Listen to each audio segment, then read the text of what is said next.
Hai. Assalamualaikum sahabat cerita cerdas. Apa kabar kalian hari ini? Gue doakan moga makin banyak rezekinya ya.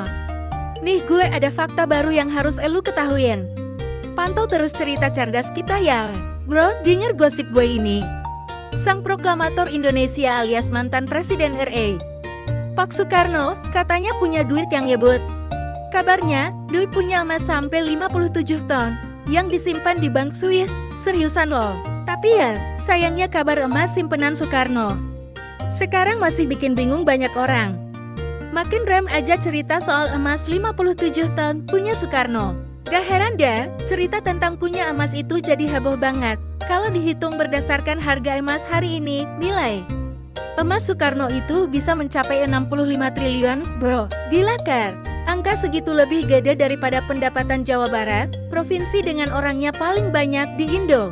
Kabar yang paling ngehit sih cerita kalau emas itu katanya pinjaman dari Presiden Amerika Serikat, John F. Kennedy, tahun 1963. Tahu kan? Beliau presiden yang tewas tertembak oleh sniper. Tapi ya gitu, belum pasti juga seberapa banyak harta kekayaan Bapak Presiden pertama RI itu.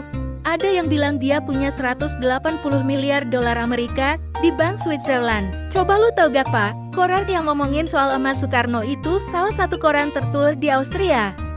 Namanya adalah koran Kronen Zeitung. Koran itu udah terbit sejak tahun 1900-an loh bro. Tapi beneran nih, berdasarkan sejarah, Soekarno kayaknya gak sehebat itu punya harta. Gajinya dulu cuma 220 dolar Amerika. Hidup dari istana ke istana negara. Soekarno sampai pernah pakai baju tidur yang robek bro. Beruntungnya ada duta besar yang beliin piyama buat dia. Gak cuma gitu, Doi juga sering minjem duit dari ajudan. Bahkan hampir dibelikan gedung dari patungan masyarakat. Tapi Doi tolak gara-gara gak mau merepotkan. Anaknya, Guntur, juga bilang gitu loh.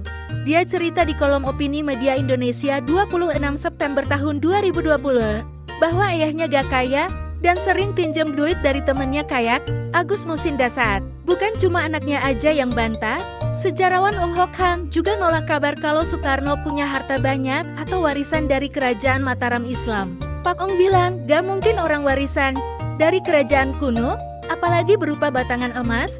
Harta kerajaan juga gak sebesar itu, apalagi hutangnya ke VOC. Cerita Soekarno berharta bisa dibantah dengan logika. Seharusnya dia gak melarat sampai mati, ungkap Ong. Intinya, gosip soal emas dan kekayaan Soekarno ini masih samar-samar, bro. Gak bisa dipastikan banget kebenarannya. Itu tadi guys fakta cerita tentang gosip 57 ton emas, harta Bung Karno, ternyata hanya hoax doang. Jadi tidak usah percaya ya.